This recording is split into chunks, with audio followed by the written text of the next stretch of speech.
Filipenses capítulo 2, versículo 5 ao 10, diz assim: de sorte que haja em vós o mesmo sentimento que houve também em Cristo Jesus, sendo em forma de Deus, não teve por usurpação ser igual a Deus, mas fez a si mesmo de nenhuma reputação, tomando a forma de servo, fazendo-se semelhante aos homens.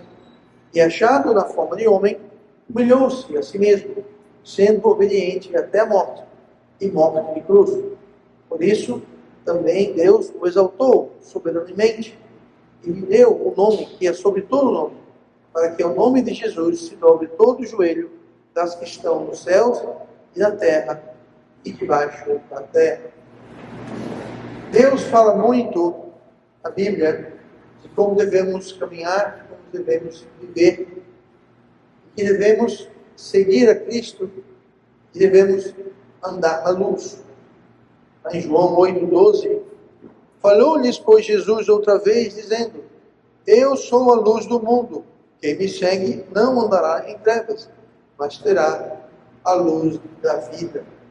Nós temos que andar seguindo Jesus, seguindo os passos de Jesus, e significa que vamos andar na luz, não nas trevas. Lá em João 12, versículo 26, quando a gente anda na luz, seguindo Cristo, nós automaticamente vamos servi-lo. João 12, 26, se alguém me serve, siga-me. E onde eu estiver, ali estará também o meu servo. E se alguém me servir, meu Pai o honrará. Essa palavra honrará está falando sobre recompensa. Aí também, em português fala-se sobre, por exemplo, honorários. Honorário técnico, advogado, honorário, enfim, é o pagamento. Então Deus vai honrar. Deus vai retribuir quando nós servimos o Filho. E para servir o Filho, nós temos que segui-lo, andar na luz e segui-lo. É tudo interligado. O seguir, o andar, o servir. Você não pode fazer um sem fazer o outro. É impossível servir a Cristo sem andar na luz, sem seguir após Ele. E se você seguir após Ele, você vai servir e assim vai. Então, é uma interconexão que há entre esses três. E quem é, como se fala aqui no versículo 5, Filipenses 2, esse é, então, aquele servo que é bom e fiel, como diz lá em Lucas 19, versículo 17. Bem está, servo bom, porque no mínimo foste fiel, sobre 10 cidades terás autoridade. Então, quando nós somos servos bons e fiéis, nós temos recompensa. Nesse caso aqui, está falando especificamente sobre a recompensa durante o milênio. Será colocado sobre 10 cidades. Aí você vê um pouquinho, só uma brecha, sobre como será a nossa vida durante o milênio. Haverá governos, haverá cidades, haverá hierarquias e posições. O servo bom e fiel, aqui nesse caso, vai ser colocado sobre 10 cidades. Ele vai ser uma espécie de um governador daquelas 10 cidades. Então, vamos um pouquinho hoje do que devemos ter e o que devemos ser para sermos, então, honrados. Sermos, então, honrados pelo Pai. O tema de hoje, eu vou tirar do versículo 5. Vou tirar do versículo 8. E achado na forma de homem, humilhou-se a si mesmo. Então, tem um outro que vai falar sobre humilhou-se a si mesmo. Pense nisso um pouquinho. Cristo humilhou-se a si mesmo. Quando ele foi humilhado, ele humilhou-se. Humilhado é quando alguém te humilha, alguém te rebaixa, alguém ele não foi humilhado, ele se humilhou. Bastante diferente. Mas fala no versículo 5, de sorte que haja em vós o mesmo sentimento que houve também em Cristo Jesus. Então, todo crente deve ter esse mesmo sentimento que houve também em Cristo Jesus. A palavra sentimento ela não é no sentido de sentir, não é emoções ou sensibilidade. É outro aspecto. Por exemplo, a palavra sentimento é a palavra grega phroneo. A palavra grega phroneo significa mente ou pensamento. Então, o sentimento não é um sentimento, é um sentimento do ponto de vista de fazer sentido, de ter uma lógica, o sentido da coisa. Então, nós temos que ter o mesmo sentido, o mesmo pensamento, a mesma mente.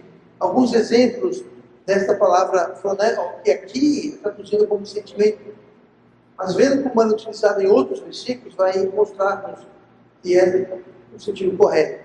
Romanos 12, 13.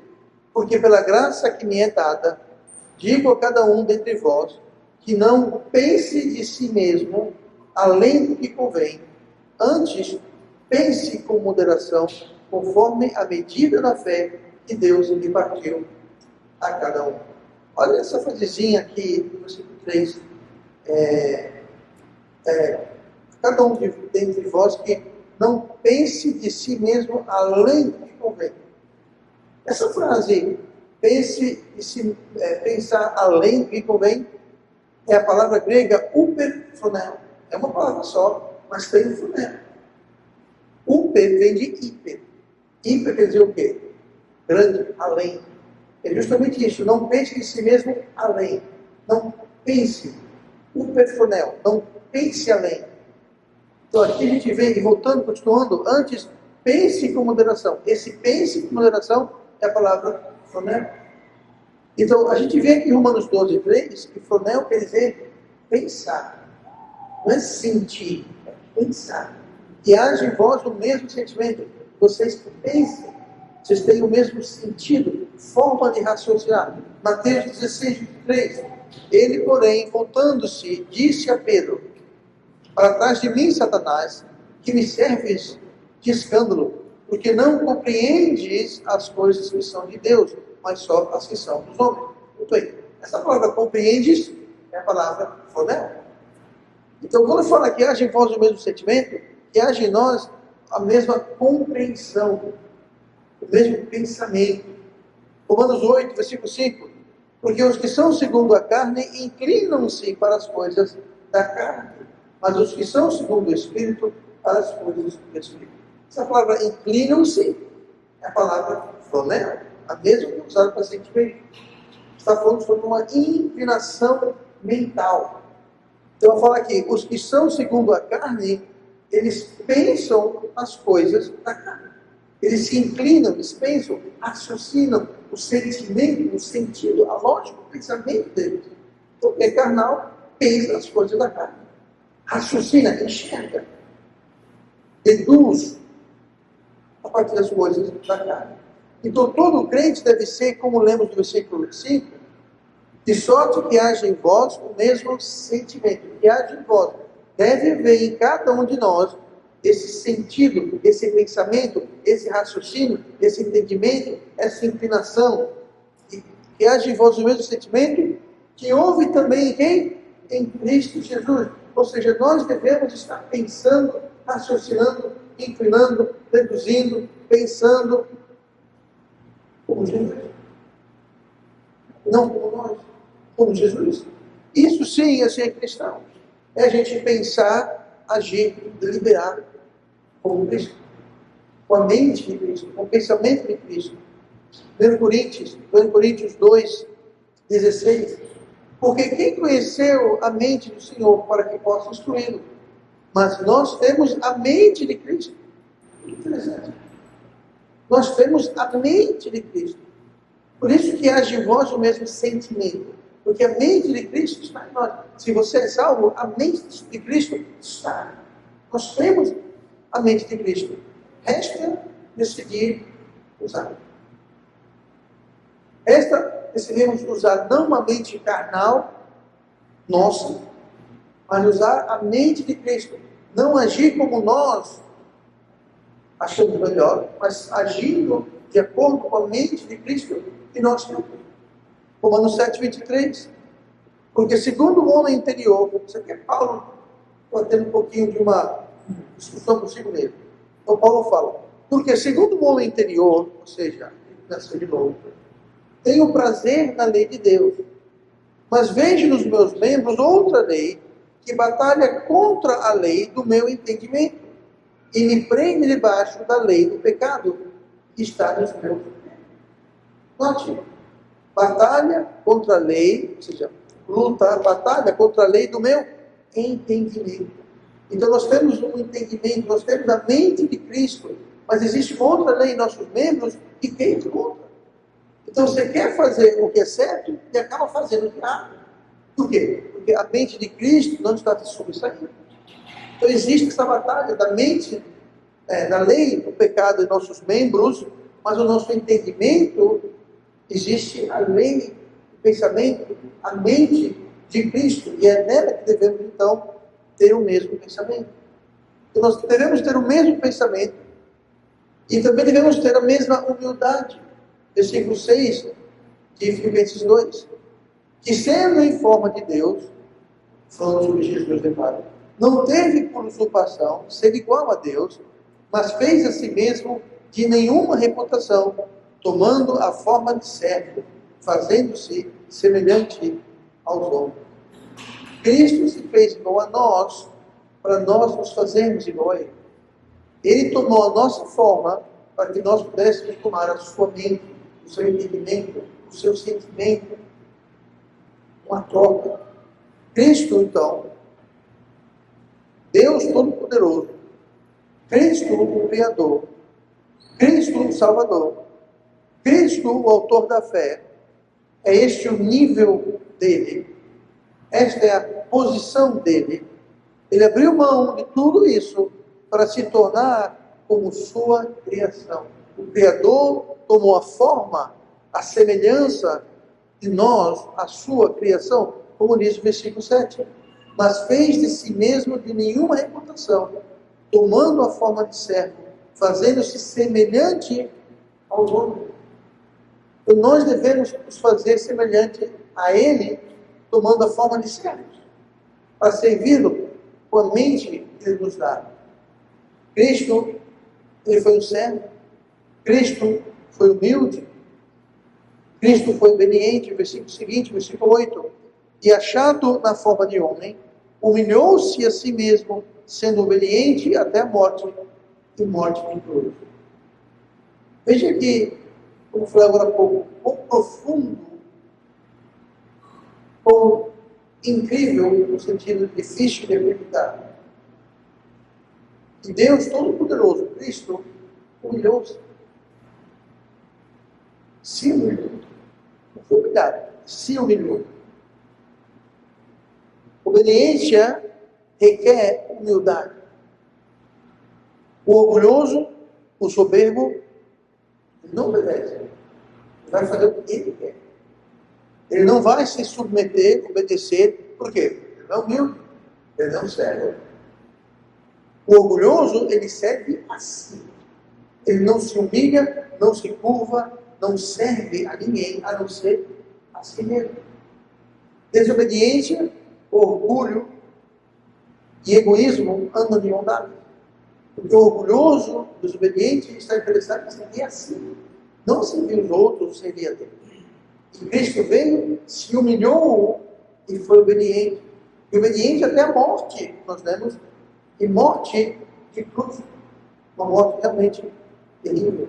No dicionário, humilhou-se a si mesmo. No dicionário, humilhação está definida da seguinte forma: submissão.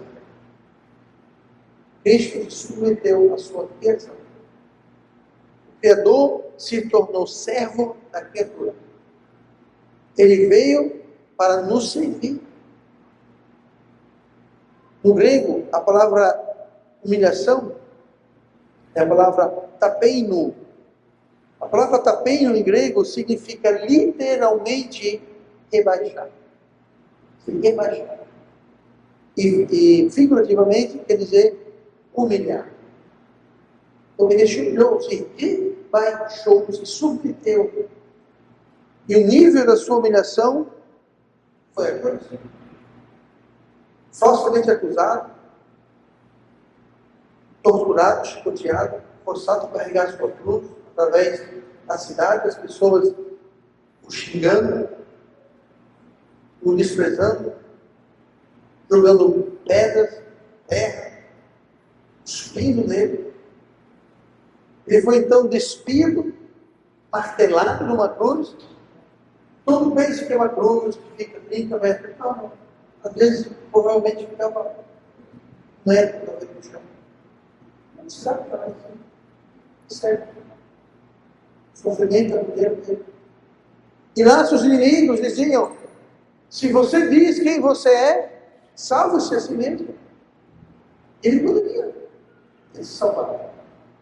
E se ele tivesse se salvado, nós estaríamos todos perdidos. Ele foi obediente até a morte de cruz. Então nós temos aqui o Deus homem, o verbo que se fez carne. O grande eu sou, se rebaixou, se submeteu e obedeceu. Aí eu pergunto agora, quem somos nós? E como podemos nós não fazer, pensar e agir do mesmo modo? O grande Senhor Deus, Todo-Poderoso, se humilhou, se rebaixou para servir e para obedecer. Como podemos nós nos recusarmos? Não. Eu vou fazer o que eu quero, do jeito que eu quero. Eu não vou servir ninguém a não ser a mim e aos meus interesses. Não vou servir ao meu Salvador que se submeteu e se humilhou, se rebaixou por mim. Não. Vou fazer o que eu quero. Chocante parar e pensar. A ousadia que a criatura tem de virar para o Criador que se fez mais baixo, se humilhou a sua criatura. 1 Pedro 2,21. Porque para isto sois chamados, pois também Cristo padeceu por nós, deixando-nos um exemplo para que sigais as suas pegadas. Como se recusar a sofrer? Como abrir mão de fazer o que é certo em prol do que nós queremos, do que nós preferimos, das nossas opiniões? Quando nós abrimos mão das nossas opiniões, do nosso querer, eu confesso, traz um sofrimento. Eu queria não fazer isso, eu queria fazer aquilo. Eu preferiria fazer aquilo outro. É um sofrimento. É um sacrifício. Involuntário. Eu acho muito triste, aos sábados de manhã, durante a semana, muitas vezes, e de ver grupos grandes de adeptos a seitas, levando sua mensagem de mentira e engano às portas e às ruas. Grupos grandes que fazem isso supostamente para merecer algum favor para com a religião deles e o Deus deles. E nós que somos salvos pela graça, não de obras, mas pela graça, nós descansamos e nos confortamos no fato da salvação pela graça. O meu Salvador veio, se rebaixou, se humilhou, foi obediente à morte, e à morte de cruz, por mim. Que maravilha! Mas eu não estou disposto a fazer nada, mudar nada. Eu não estou disposto a abrir mão das minhas opiniões, dos meus achismos, dos meus gostos, das minhas preferências. Cristo. Nós não somos chamados, na grande maioria das vezes, a derramar nosso sangue. Existem irmãos nossos no mundo hoje que derramam sim o seu sangue, mas aqui no Brasil, não. Mas nós somos chamados não para derramar sangue, mas para resistir ao pecado e às vontades e rebeldias da carne. Hebreus 12, versículo 3. Considerai, pois, aquele que suportou tais contradições dos pecadores contra si mesmo. Cristo veio e suportou, aguentou. Contradição quer dizer as contrariedades. Ele foi rejeitado, foi acusado, mentiram sobre ele, tentaram matá-lo várias vezes. Essa é a contradição. Ele sim sofreu contradição. Continua. Para que não enfraqueçais, desfalecendo em vossos ânimos. Está desanimado, sem força? Pense que Cristo fez. O que ele encarou. Versículo 4.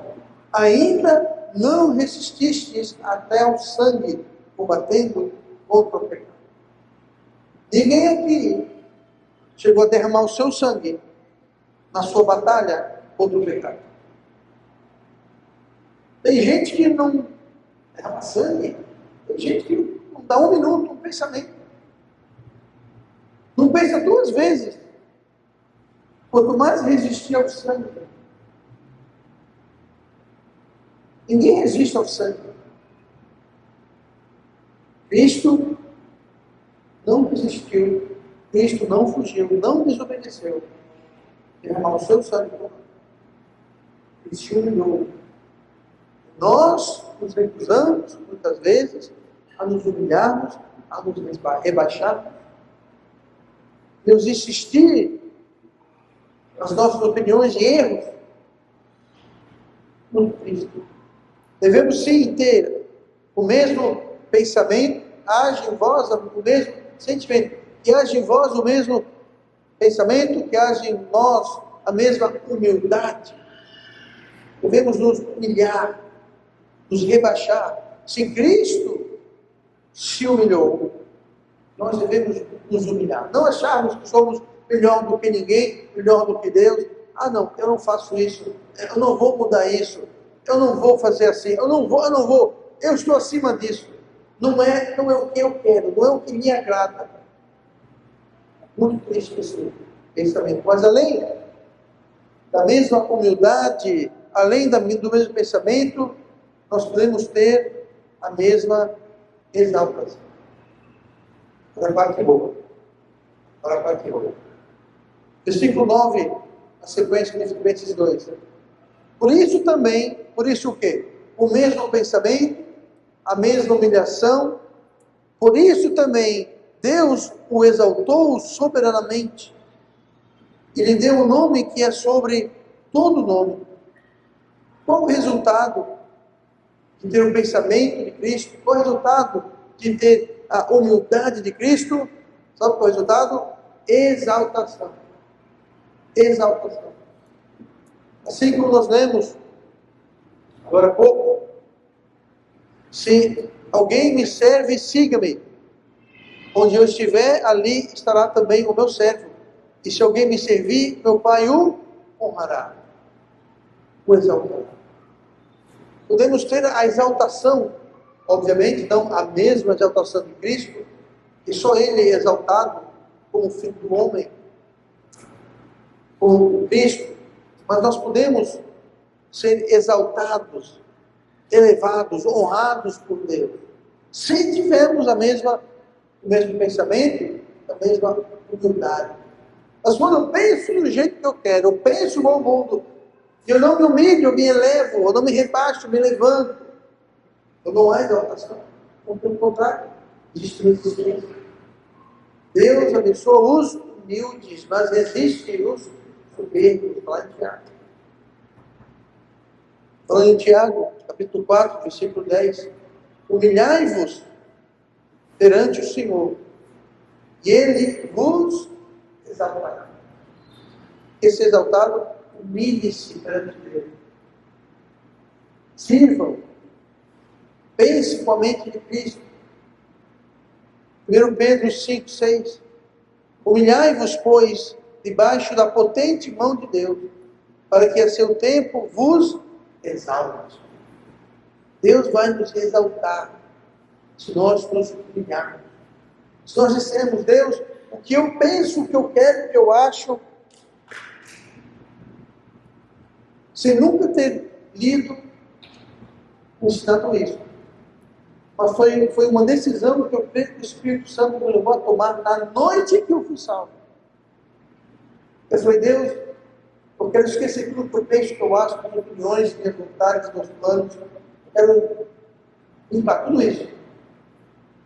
Ali o que eu estava fazendo era me humilhando. Quando eu me humilho, eu exalto Deus. E quando eu exalto Deus, por humilhar, Ele me exalta. Eu exalto Deus, Deus fala, vem aqui do meu lado, eu vou te honrar, vem aqui, suba aqui comigo.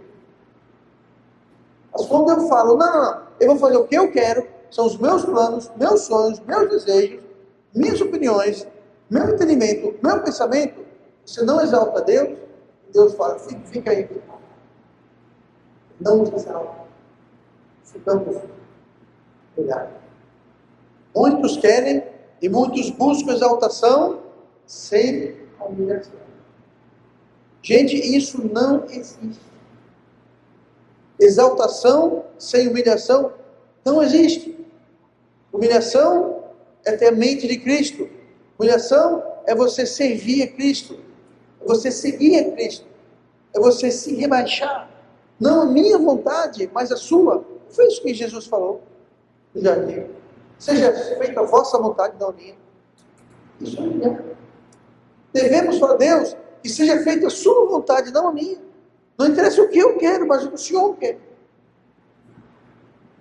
É você aplicar, colocar na prática a mente de Cristo. E nós temos a mente de Cristo, como nós já vimos. Se o próprio Cristo se humilhou para ser exaltado, quem somos nós para achar que Deus vai nos exaltar sem que a gente nos rebaixe, sem que nós tomamos sua mente, seu entendimento, que haja em nós o mesmo sentimento que houve em Cristo, que se humilhou, que tomou forma de homem, forma de servo obediente até a morte, e a morte pela cruz. Não é exaltação.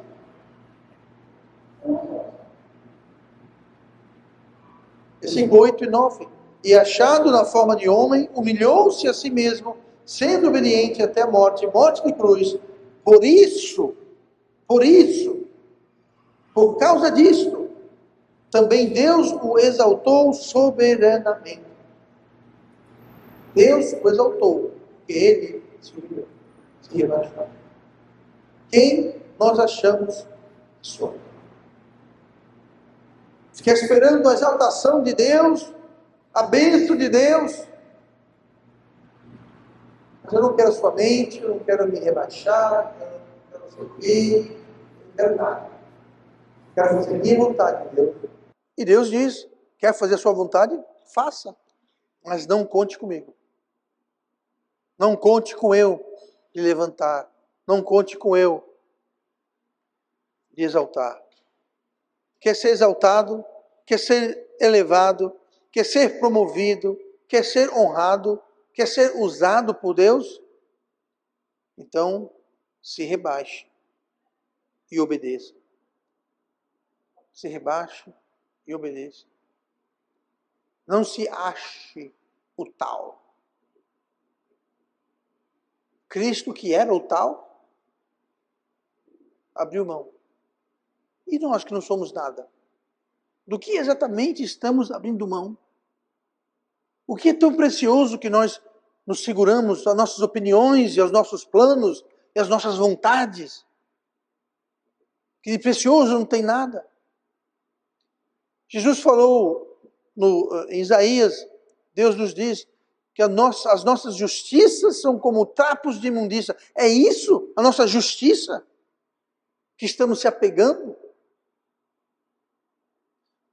Terminando e resumindo, Romanos 12, versículo 3. Porque pela graça que me é dada, digo a cada um dentre vós que não pense de si mesmo além do que convém. Uberfronel, ou seja, hiperfronel. Não pense acima. problema do ser humano é que ele se acha além do que ele é.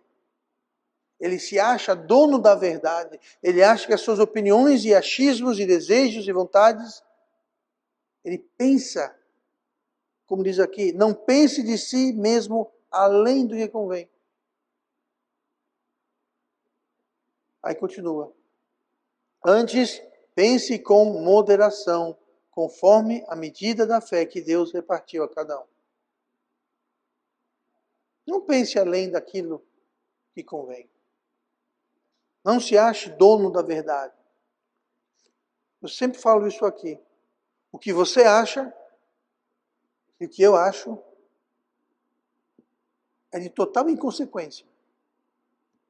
Mas o que Deus acha é de grande consequência em nossas vidas. Então não vamos pensar além daquilo que devemos. Vamos ter a mente de Cristo, a humildade de Cristo, para sermos exaltados como Cristo.